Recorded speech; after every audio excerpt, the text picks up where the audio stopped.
মা আমার গায়ে গাড়িটা এরকমভাবে ঠেলে দেবে আমি ভাবতে পারিনি। তো কি হয়েছিল সেটা জানতে হলে ব্লগটা কন্টিনিউ দেখো। তো হ্যালো বন্ধুরা, আমি কিংসুক, তোমাদেরকে আবার একটা নতুন ব্লগে স্বাগত জানাই। তো গাইস, আজকে সকাল সকাল উঠে পড়েছি। তার কারণ হলো যে কয়েকদিন ধরে সকালে ওঠা যাচ্ছে না, আমাদের প্রত্যেক দিন বিকেল হচ্ছে আর ঝড় বৃষ্টি শুরু হয়ে যাচ্ছে।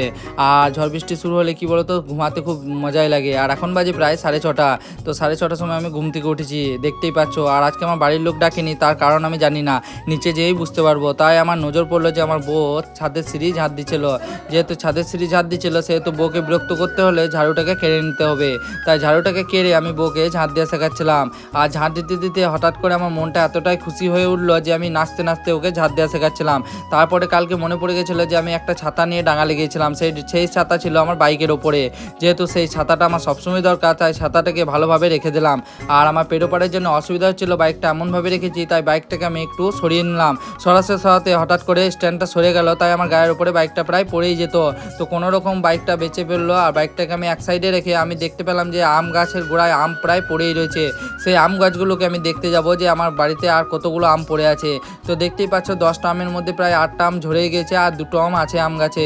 আর ফুলগুলোও দেখতে পাচ্ছ খুব সুন্দরভাবে ফুটে উঠেছে। আর আমার ফুলগুলো দেখতে খুব সুন্দর লাগে।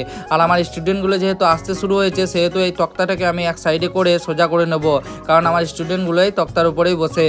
আর হঠাৎ করে একটা দুর্ঘটনা ঘটে গেল, তার কারণ আমার স্টুডেন্টগুলো একটা মগে পা দিয়ে প্রায় মগটাকে ভেঙেই ফেললো। আর মা খুব চিল্লাচিল্লি করছিল। মাকে কোনোরকম করে বললাম, মা চুপ থাকো, যেহেতু ভুল তো হতেই পারে, সবার হতে পারে, আমারও হতে পারে, ওদেরও হতে পারে।